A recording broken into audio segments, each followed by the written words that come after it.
Hello, Mr. Afeyan. Thank you for joining CivilNet today. There are lots of questions and lots of interest both in Armenia and abroad. The last time we spoke, Moderna's phase 1 clinical trials were just beginning in Seattle, Washington. And as we know now, phase 3 trials are due to begin in July. So I want to start with a worrying question that I have been hearing as we get more positive news. Of course, having a successful vaccine, whether that means preventing the spread of the virus or preventing severe symptoms of the virus and hence decreasing the death rate, is the ultimate goal. But people and governments around the world, especially in the developing world, are anxious about how they will get their hands on one in the event that a vaccine is safe and efficacious. Are there, in fact, any global agreements or discussions on what will be the rules once a vaccine is available? And how does Moderna envision this? In other words, what will access look like for the most vulnerable global populations? Great, good talking to you again. As you know, vaccine development is being undertaken by many different organizations and companies. There's well over 100 vaccines that are being considered, and there's probably more than 10 already that are in clinical testing. Part of the answer to your question is the availability, hopefully, of multiple successful vaccines, because the production scales needed to truly vaccinate globally will require many different companies and not simply one. There is no one company, however large they may be, like Pfizer or Johnson & Johnson or AstraZeneca, that we believe will be able to produce much more than 1 billion doses per year at the maximum. Maybe it'll be lower than that in the beginning, first 1 or 2 years. So the first thing is we need capacity, we need supply. And then the second thing is that there will be, ultimately, this is a product that will be distributed by governments, and it will take intergovernmental agreements to provide for supply. And those discussions are ongoing right now. Of course, there's a premature nature of those discussions right now because nobody knows whether there will be any vaccine or how many vaccines. And so obviously there's a lot of anxiety around committing now to securing supply versus waiting to see which vaccine or vaccines work and then committing to supply. But of course, if you wait 6 months to 9 months to get the answer, then you will be 9 months from getting any supply. And so that period of time between the time people would like to see a result before they can feel safe ordering vaccine and when it's available is going to be, unfortunately, extremely unsettling, particularly for countries which lack the resources. So this is something that's being actively discussed and will continue to be discussed. And I would expect that international, multinational organizations, as well as governments, will have to come to some understanding of how supply is made available. Mm-hmm. And in terms of production, you recently reached an agreement with Lonza to increase manufacturing. What does mass producing and mass supplying a vaccine look like in terms of timeline and resources as well? Will this be done through Moderna or through the US government? You mentioned it will be done by other companies as well. Do you expect production to remain in the US? No, our announcements a couple of weeks ago with a relationship with Lonza. Lonza is one of the oldest and probably one of the biggest contract manufacturing organizations that serve the pharmaceutical industry, over 100 years old, based in Switzerland. And we were very pleased with that relationship because they have the facilities, the GMP facilities within which our production suites can operate. Turns out that the longest delay, if you start from scratch, is to be able to establish an environment within which you can actually produce safely any pharmaceutical product, particularly ours in this case. And so they have agreed to make up to 10 different suites available to us, including the ones that we already have in the US. That means that 100 million, we've said publicly 100 million doses per suite. That's about 1 billion dose capacity. And of course, for that, there will need to be literally billions of dollars of both investment and purchase of raw materials to produce at that scale. And that's the case for just one company. Now it'll be also the case for multiple companies. And so that's where the problem arises, because you cannot, it's tough to imagine that the world will order 1 billion doses from 20 companies and hope that a few of them get to the finish line. There's going to have to be choices made. And of course, if those choices don't pan out, then that money is going to be viewed to have been wasted. But that's the only way of being able to rapidly ensure supply. So in our case, Lonza has facilities in Europe as well as in the US. We will use both. Mm-hmm. As we know, phase 1 of the clinical trial for the Moderna vaccine candidate, which is called mRNA 1273, has shown positive interim results. So on May 12, the US Food and Drug Administration granted mRNA 1273 fast track designation. In a normal non-pandemic situation, what would this timeline have really looked like? And what is your company risking with the speedy approach? You know, it's hard. There isn't a fixed normal, but certainly it would be much slower than this. Not only would we be going slower, just because there wouldn't be quite the quote rush, but also the FDA would be taking its reviews more slowly, and so you know the people are of course obsessed over the fact that speed might cause safety concerns, etc. I think it doesn't have to if you have enough people who are focusing on this. If anything, I think the degree of emphasis on making sure things are done properly is increased as a result of the pandemic, not decreased as people fear. But in normal circumstances, you know, the reality is most vaccines are developed for diseases that are here and will be here for a long time, and you're trying to effectively protect people from ever getting the disease. And that's a 5-10 year development process, partly because there isn't such a rush. In other words, you know, it's not like it's killing people right this second. And so people basically don't go as fast as their resources allow them to go. Here it's a different story. So the risk is that our vaccine doesn't actually ultimately prove to be safe and efficacious in large quantities. The risk is the capital that we deployed from our own sources, as well as that which the government in the US deployed, does not produce effective results. That's always a risk. Mm-hmm. Are there in fact candidate sites for the phase 2 and phase 3 trials? And how does a potential decreasing incidence of new cases impact the upcoming trials? Is that a worry? Yeah, we haven't commented on sites. There are, of course, many sites. And if we were going to do this today, Memorial Day in the US, I'm sure we'd have thousands of people lined up to participate, simply because there's plenty of places where there's active viral transmission, and we're hearing about them. You know, if down the line, a couple of months from now, 3 months from now, the sites become less, or the infection becomes less severe, then we may have to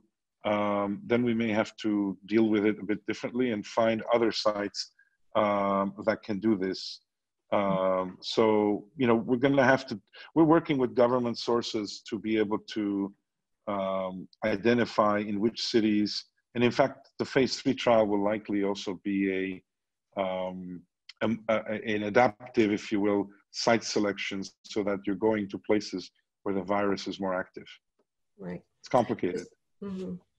Historically speaking, one of the challenges with vaccine development is producing durable and long-lasting immune response. While it remains unknown whether infection of COVID-19 results in temporary or long-lasting immunity, is there any insight from the other Moderna vaccine candidates, such as for CMV or Zika programs, that inform how sustained antibody responses are with this platform? We have had experience with 10 different vaccines using our mRNA technology over the last 5 years. And all of that contributes to what we're doing now. The CMV vaccine, which is in phase 2 trials, has certainly demonstrated the kind of immune response we can elicit. In all of them, we've elicited immune response in a similar way in the phase 1 trials. And that certainly gives us ideas about dosage, gives us ideas about how to size the trials, etc. So yeah, there's a lot of learning that's going on, and all of that is being contributed to what we do in this case. Mm-hmm. I'm going to switch gears a bit to the financial side of the program. Moderna completed a round of public offering back in February and then again initiated another one last week. This is in addition to the nearly $500 million grant from the Federal Biomedical Advanced Research and Development Authority. Given the financial stability, I guess I would say, of the company, what is the motivation behind this new round of public stock offering? Well, when we saw the data in our phase 1 trials from the coronavirus vaccine, we concluded that we need to move faster, not slower. We need to do larger trials, not smaller trials. And in fact, we decided that even though we were a small company compared to the giants that are in this field, like Pfizer and AstraZeneca, Johnson & Johnson, Sanofi, all companies, Merck, that are spending a lot of resources developing vaccines, that in order to be able to reach the finish line, at least with our own program, we needed to obtain resources that could supplement what we can get from governments, etc. You have to understand that by the time a vaccine is tested and produced and is supplied to hundreds of millions of people, you're talking about billions of dollars being expended, most of it at risk, most of it can be lost. And so, we decided that we could not wait for discussions that now are multi-country, quite political. A lot of people are again confused about which vaccine might work. Why should we believe this works, that works? Mm-hmm. And within our own company's conception, we only have one goal, which is to deliver our vaccine to safeguard patients and subjects, that is not even patients, to protect them. And all of those issues are cause the resourcing to be delayed, to be limited, and we decided to reach out and get the resources we need to at least get to the next few months without any dependencies. Mm-hmm. You just touched on the financial risks, and several companies have lost money over vaccines developed for past outbreaks like Ebola, which mm-hmm. ended before any product was available. Mm-hmm. How are you balancing between business and global health urgency? Mm-hmm.